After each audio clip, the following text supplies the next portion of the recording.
Hello and welcome to Newsnight. I am Ladi Akeredoluale. Thanks for joining us.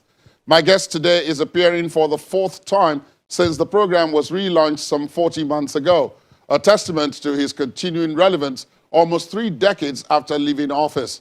Now, as he turns 80, he says he's quite concerned about issues of Nigeria's unity, especially agitations for secession and requests for further discussions about the subject. He has described unity as a settled matter for Nigeria. My guest also says he's been proved right by time on the issue of the annulment of the June 12, 1993 presidential election. Newsnight speaks to Nigeria's former military president, General Ibrahim Babangida.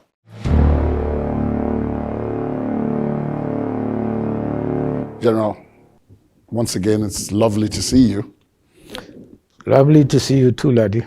And happy birthday. Thank you. 80 is not just a milestone, it's a sitting stone. And I was taking a look at it. We were here in October last year to speak to you. And at that time we said, okay, when you're 80, we'll be back. And then just in the run-up to this interview, it occurred to me that that would be our fourth interaction with you in 40 months. That's not bad, is it? No, actually, it's quite a privilege.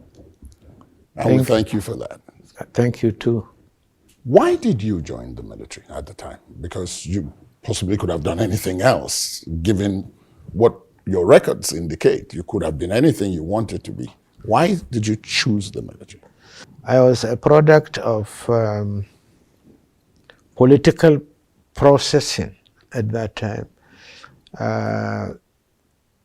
There was a program of Nigerianization of the armed forces of the country, and also the process of,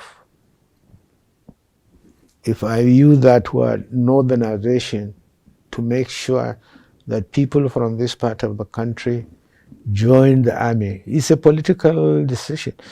So when people came, they talked to us when we were growing up to make a career in the army. As I said, if I give you an example, Yakubu Gawan was moving around our schools to talk to us as young people that there is a good career in the army, we should come and join the army. And that's what happened. Your history is military, and then subsequently a little bit of politics. If you had it to do all over again, would you do that? I pray we don't have to go do all over again, because you are saying that we should go back to pre-independence.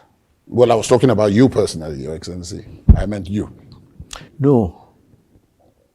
Again, it depends on the position we found ourselves at that time. I wanted to be an administrator. I wanted to be an engineer, but I wasn't able to. Because you joined the army, or was there another reason? Because I joined the army. You seem to have a nose for when things change, the movement of direction. Because your history, and from things you've said before, you're able to read things very easily.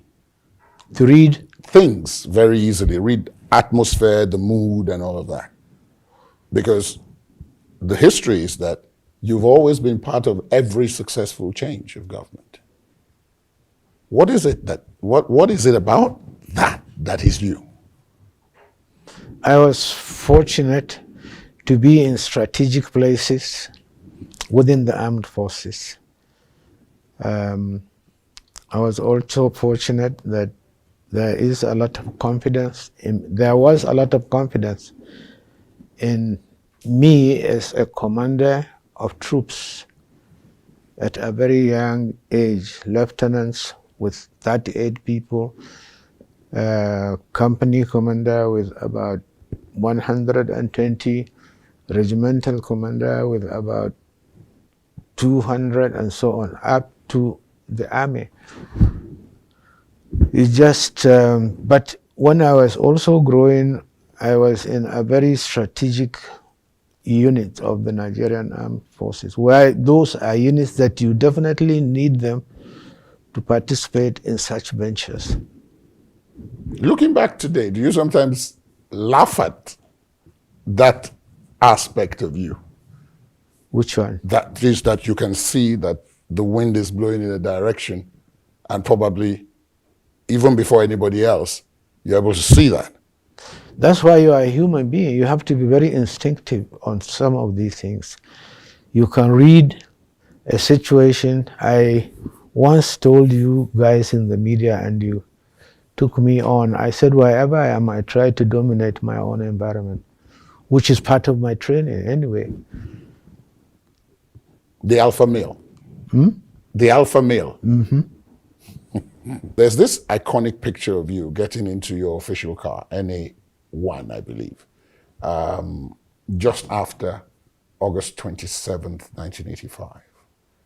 What was it that was in your mind then that, okay, now I have the means and I have the authority. Where am I going to take this country? What was that? Well, I think you should tell me. After we elucidated what we wanted to do for you people, when we got in August of 1985, we liberalized, what is the right word? We came in on 2 or 3 planks. We knew then that you cannot succeed in getting the people.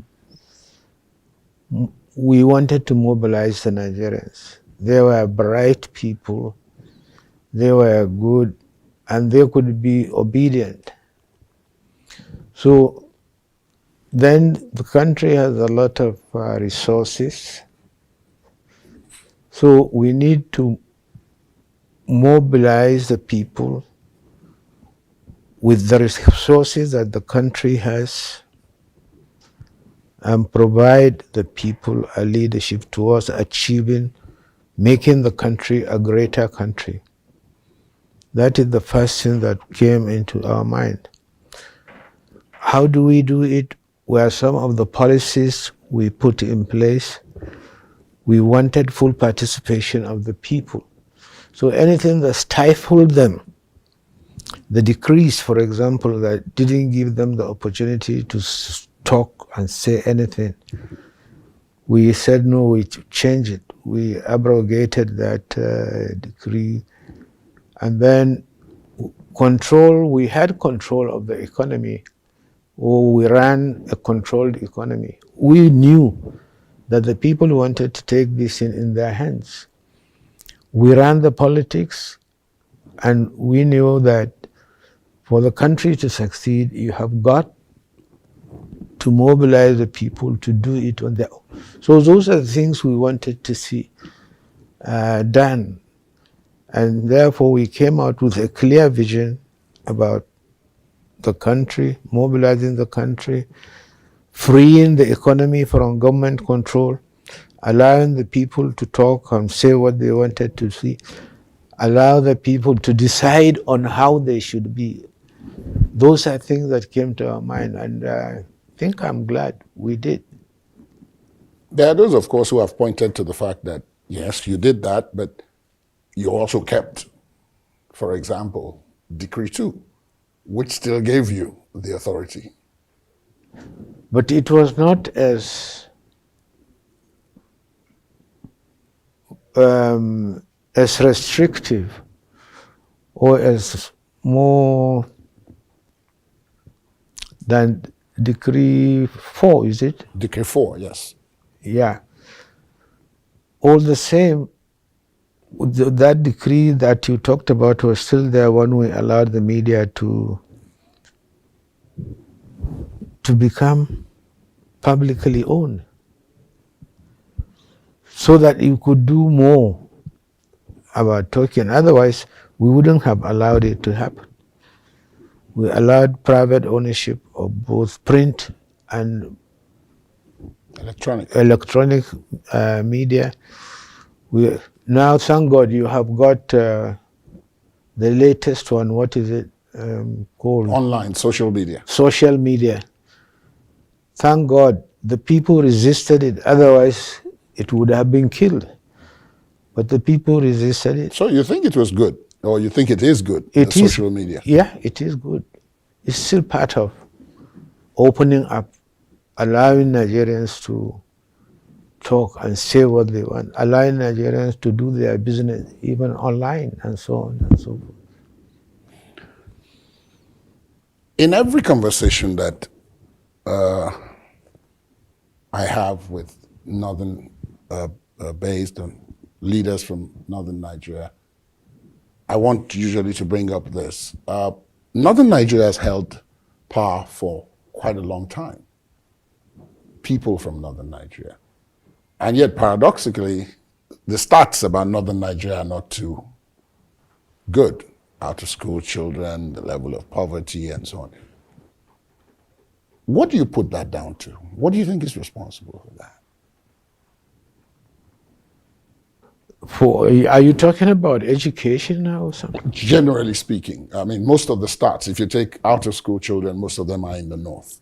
If you take most of those who are below the poverty line, many of them are in the north. You've got a dearth of infrastructure in many parts of the north, many ungoverned spaces and so on. Yet, northerners have been in charge for most of the time. Is it a question of the blind spot? Well, I don't know. I think you have to look at it generally. It started for a long time. During the colonial era, the system of governance around that time was not the same. Down south, they came into contact with the West much faster than northern Nigeria. And when the colonial masters also were that the system of administration in the south is different from the one in the north. I don't know whether it was done deliberately by the colonial masters at that time. That affected the development when we come to talk about Nigeria as a nation. So the South has been in contact with the West for a much longer period than up in the North. I think that could be the reason. Would you put part of that also down to, as you pointed out, the system in the North, the feudal system? That's right.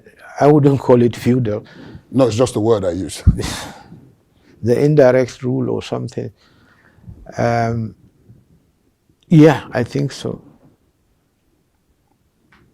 How much of an impact do you think that has had? You grew up during the time.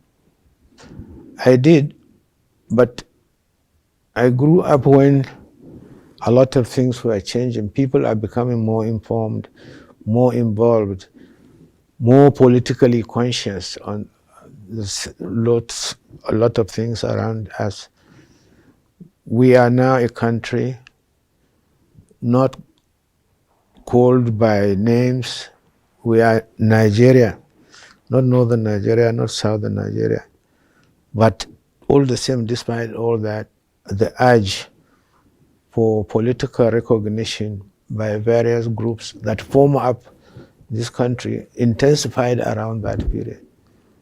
Do you think this could be partly responsible why, in spite of all the efforts, including those of people like you, there seems to be some underswell of animosity between the North and the South? Thanks to the elites. How do you mean? You caused it. Well, we caused it. I'm one of them. We caused it.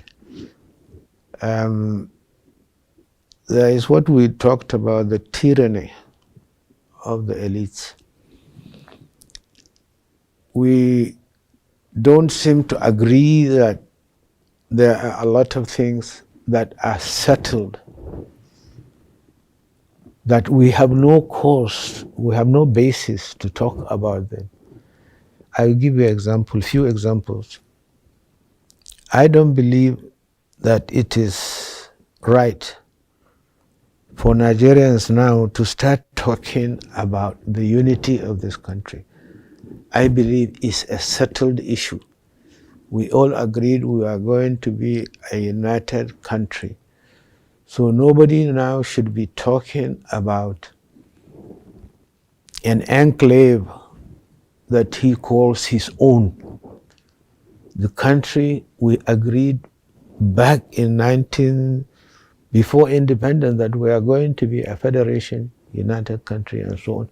So Nigerians should not be talking about this. But people who talk about it are people like you and me, who will sit down and say, no, they want their own enclave. And you fan it so that it gets into the mind of people who belong to that organization. That if you believe in Nigeria, then talk about one Nigeria and not about any other thing about Nigeria. If you believe that we are going to have a federation, then talk about the federation that affects the federating units of the country, the federating units, the states, the local governments, and the rest of them. That has been settled. If you talk about the type of government we want to have, it is a presidential system of government. Of course, there are still stories. People want presidentialism or parliamentary system of government. There is still talk about this now. Yes, some in fact want us to go back to 1963. That's right. So those settled issues, it is also settled, as far as we are concerned, that we are not going to adopt any religion as the religion for the Federal Republic of Nigeria. A lot of settled issues we have, but today, if an elite want a position, he stir up something, spread it. We still have to accept things that are settled. We don't talk about them. What we should be doing is how do we strengthen our unity? How do we improve our system of governance? How do we improve mobilizing the people to rally around the country? That is what we should be doing. Well, I will start with yours and then probably talk generally, which is that, I mean, you mentioned 2 points now. You talked about the fact that we don't adopt any religion, and then you talked about the fact that the issue of unity settled. But there will be those who will argue that, for example, under your government, we went into the Organization of Islamic Countries, the OIC. So that tended to give the impression that we now have a state religion. No. It's an organization. The state religion should come from us, saying that from today we are so, so, and so. No government has ever said so, including my own government. We never said Islam is the official religion of Nigeria. But our constitution allows us to enter any organization for the benefit of the country or for the benefit of the people of the country. Let me take you to the issue of unity that you mentioned. A lot of people will say, yes, ideally, unity should have been a settled matter for a country that is 60 years old plus. But that sometimes the way those who have ruled at various jurisdictions and at various times have done that rulership has given the impression that some people are more important than others. And that, for example, federal character was instituted in order to give everybody a sense of belonging, that somebody who represents us is there. Do you think that's a fair comment? I think we are probably gradually improving. You should consider merits. Before, hardly will you find a PhD holder from certain parts of this country. I was amazed. I give you an example. I was reading in the media, somebody made an analysis about a village in Kebbi That village has over 50 professors now, men and women. He listed all their names.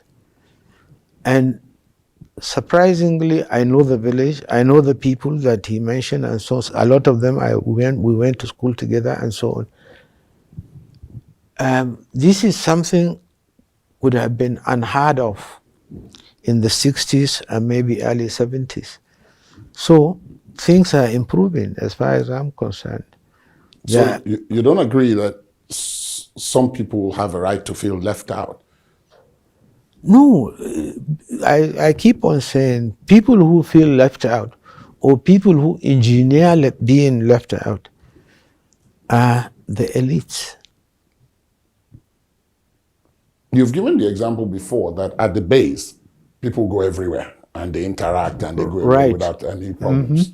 But once those at the top decide that that is not in their interest, they then corral those below into believing that this other person is opposed. But at the political level, I mean, at which you operated at the very highest level, don't you think it's important that everybody feels that belonging? And that sometimes you need to deliberately go out of the general system in order to make particular people feel that they're part of the system and that that is good for the overall society? But I believe that they feel. As I gave you the example before, people, a Yoruba man and Igbo man travels from Baga to his hometown or from his hometown to Baga to do nothing but trade, fishing, and so on and so forth. He is not molested, he feels at home, he interacts, maybe in certain cases he even married. There are a lot of them today in the south. If you tell them to go back to the north, they have no place to go. The generation that their fathers, their grandfathers were all born there, they don't have a home there, here. And this is Nigeria for you. But if the elites want to make himself known, he tries to create that difference, that it exists. And it is not in the interest of the country. How do you bridge that gap? Because today, as you and I sit and talk, the country is divided. There are those who talk about what you referred to earlier on, but in a different context, the northernization agenda. There are others who feel that the gap between the North and the South hasn't been bridged and there's no conscious effort to do so, especially given the example that, for instance, in the Southeast, no one since the Civil War ended has held the position of leader of the country from that area. And that others in other parts of the country feel justified in saying, yes, you tried to leave. We're not allowing you get there. So, what happens? This, I still go back to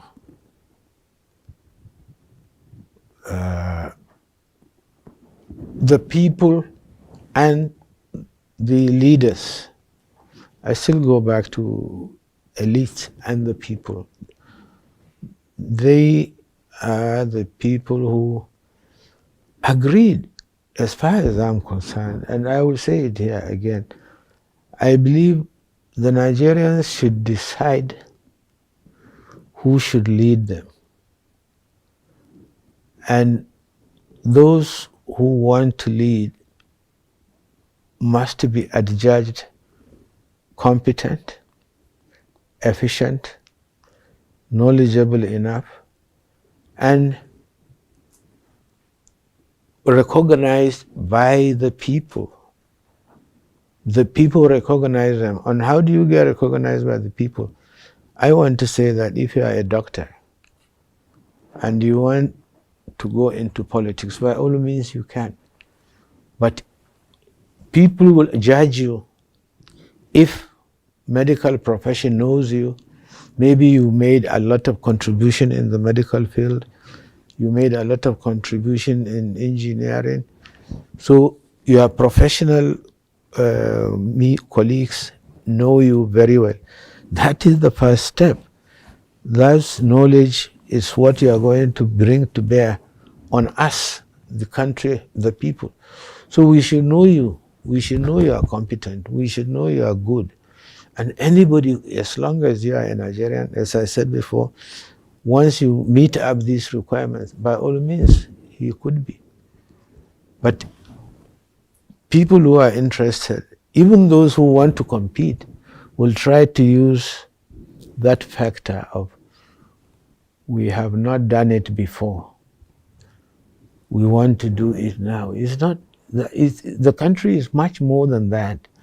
It's much more than my people haven't done it, so I'm representing my people. Let me go and do it.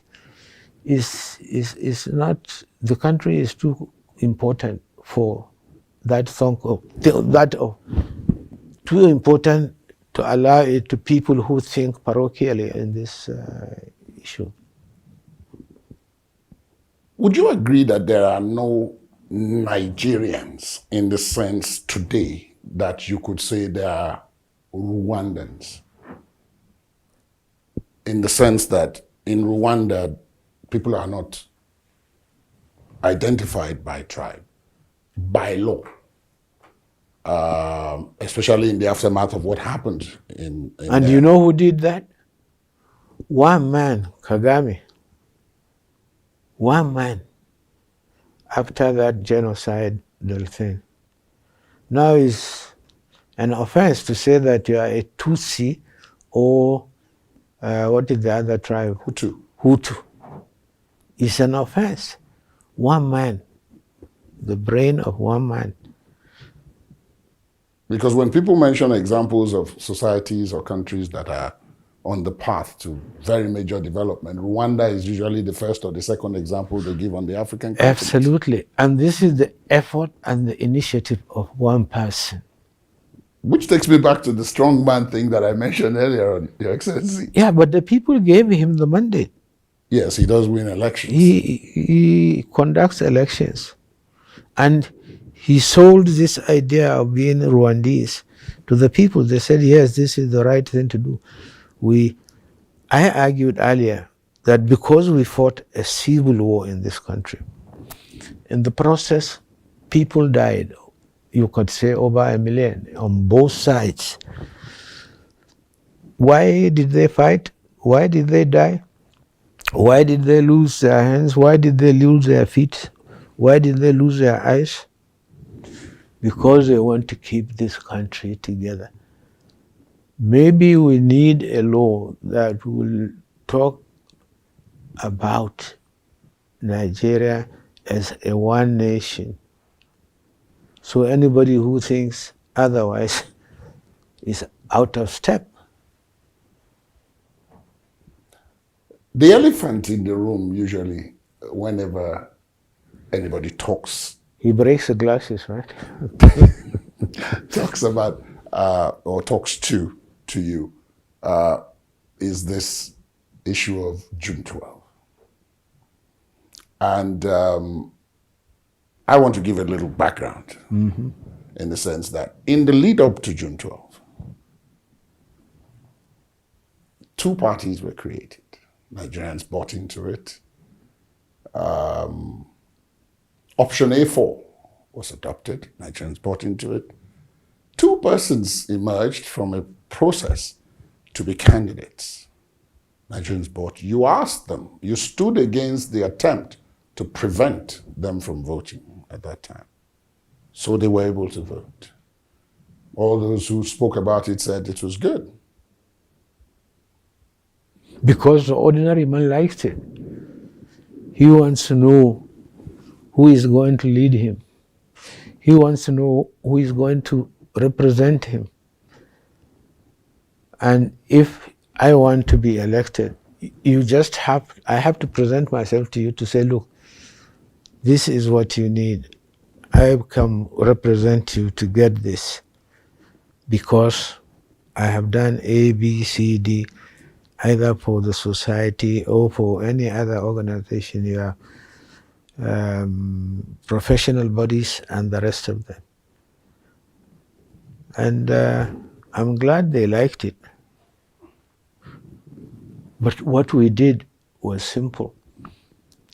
We said we wanted to know why elections results for a very long time in the history of this country were always doubted, were not acceptable. We set up a research, we set a committee, they did a research on why elections fail in this country. And these are some of the reasons we discovered as a result of the body we have set, which helps the country. But the elite will tell you that if you do that, it is no longer secret ballot. So secret, nobody should see who is voting or who is queuing and so on. That is the way they killed it.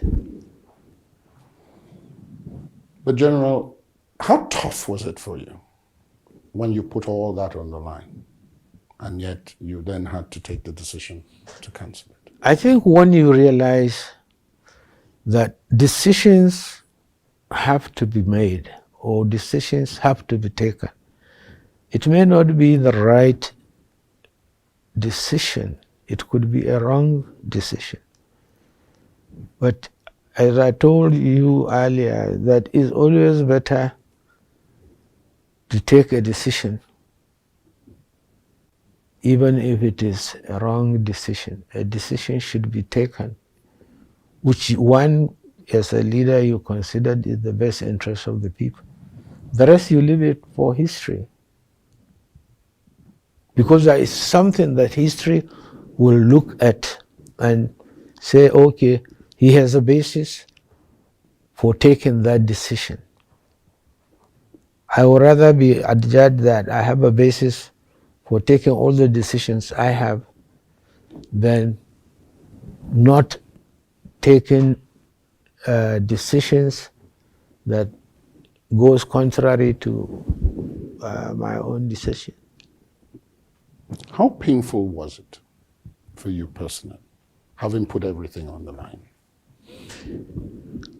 It was painful, but as a human being, when you realize that at any rate, time will take care of all these things. Some generations are going to come, and people will continue to look at what you did, no matter what time it is. In maybe 100 years, 50 years time, people will still talk about structural adjustment. So that's fine. People will, at that time, will say, oh yes, this is the right decision, or wrong decision, and so on. So if you realize that this could happen, then the pains that you feel will be substantially reduced, and say this is just the way of life. That's for you. But for those who still feel pained 28 years down the line, today you're at 80, what would you say to them to possibly assuage some of that pain that they felt?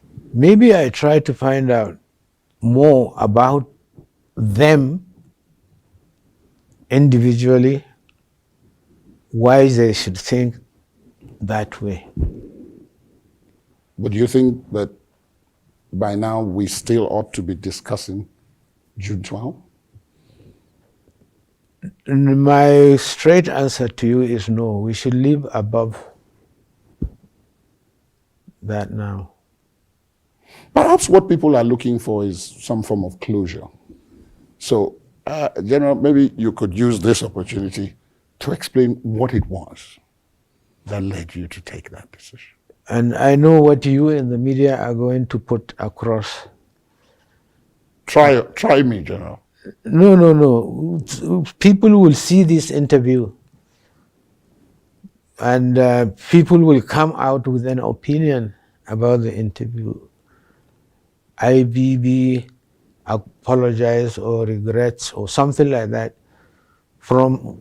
They will put words into your mouth and my mouth on this interview. And there is nothing I can do or there is nothing you can do about it. So allow time to take care of it. It's a decision we took. I kept on saying I had to take that decision. I did that to the best of my knowledge in the interest of the country. I did the right thing. I can sit back and say, okay, some of the things that I said manifested after I had left. You had a coup.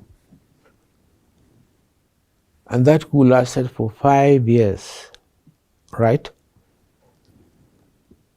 You had it. There is impatience in you. When I say you, I mean Nigerian. Impatience.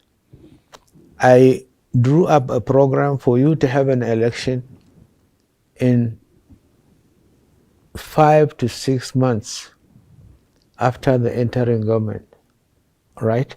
So that you can have an election in November. We agreed that the same candidates can go back to the people to say that, to seek their mandate to run. Yes, but again, the same people. I didn't bring anybody from Mina. I didn't bring anybody from Niger State or something like that. The same people could have run. This was agreed even by the politicians, your so-called leaders at that time. But tyranny of the elite, they said, we are tired of election. Somebody said, okay, you are tired of election, I will give you time to rest. Took over the government and ran you for 5 good years. Maybe it could have been more, but for the providence of God did His wonders. So if I go and think about all this, I don't get pained at all. I accept it. This is the way of life for this country, and keep on praying that one day somebody will say, look, let's look at this thing more dispassionately on how these things. I feel I try to provide counter arguments with what others say, because it affects me. So I try to justify it by providing counter arguments to myself, thinking about it myself, and believing that one day somebody will see it my way.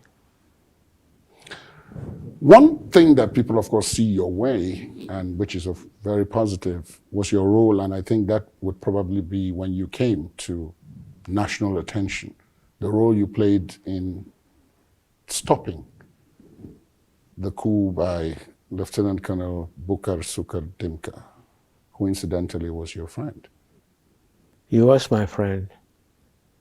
We grew up together as young officers and trained together. And really, when I say friend, I mean he was my good friend. The story is that you actually went there unarmed against the initial orders that you should storm the place and spoke to him to see whether you could get him to give it up willingly and without bloodshed. Storming was the word. But there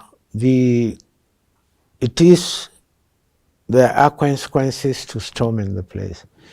We would have killed more people. A lot of you journalists who were there, maybe they would not be living today. So we decided that, and I took advantage of my relationship with him as a human being. I'm not sure. I believe then he wouldn't look at me coming, and he knows I am, and put a pistol on my head. I believed there in my mind that he wouldn't do that. he will give me a chance. It's just like what we are trained to do. If somebody picks up a white flag, it's immoral to shoot him again and so on. Now he saw me coming unarmed. It's part of our training. You allow him to come. Or if there is fight going on, you arrest him and put him aside until you finish what you want to do. I think he applied both his military training and both of us knew our military training then. He wouldn't shoot an unarmed man. It was a risk, though. It was a risk. It has to be taken. Somebody has to take a risk. There were those who said you changed a little after that, but you changed profoundly after April 22, 1990. Change to what? Personally, you became a lot more withdrawn because a lot of those who participated in that coup as well were your boys. Yeah, they were. That's a shocking thing, I must say, in life. A boy, somebody you knew, you trusted, and suddenly to find him. But how do I counter that? The same boys, there are some of them now that I can mention to you that really worked, and they still believed in what we did. But again, we were talking about elites. If you look at those who wanted to overthrow my government, the same thing you were talking about Gideon Oka, yes, took some parts of Nigeria out and said they are no longer in Nigeria, and merged a lot of foolish things and called them this. So you begin to wonder, there is what, tribalism or what, or religion or something, something that went against the belief of an ordinary Nigerian. but did change you. Yeah, it did. Before that boy struck, he came and saw me. I knew him. I sent him on a training overseas. He came back, so he reported to me. I didn't know that this plan by him to get involved in this. He came and saw me. We talked. He told me all about his courses, what happened, and all that sort of thing. And the next thing was, yeah, that is leading a coup. I mean, it's just not on. But this has not made me to change about my perception about human beings generally. Speaking of human beings generally, there were some of your colleagues with whom, well, some of them were your colleagues, some of them were senior, others were a bit junior, with whom you have a continuing relationship of sorts. So I'm going to mention some of the principal ones and ask you a little bit about them. It's no secret that you admire General Obasanjo. I do. Why? Because he is a passionate believer about this country. He has faith in this country. I said it everywhere. And when I was growing up, I got into trouble, and he saved me, and I remain grateful to him for that. When he was a president, we talked about this country, about a lot of issues, and we tended to agree. The media believed that we don't agree, but we do. Well, the belief came from what happened with SAP and the human face argument. That's right. We remain very good. I remain still very loyal to him as my senior officer. General T.Y. Danjuma. He is my boss, immediate boss. I met him when I was a left second lieutenant working in Kaduna at that time. And since then, the relationship struck. But it became more during the war. I served under him, both as a troop commander and as a staff officer, staff to him. And then he was also my chief of army staff. Let me go to General Sani Abacha. He was my friend. We were close when we were in the military. Really friend, I mean, in the real world, not on. And he's a man who talked less. When, to show you the extent of our friendship, when we were trying to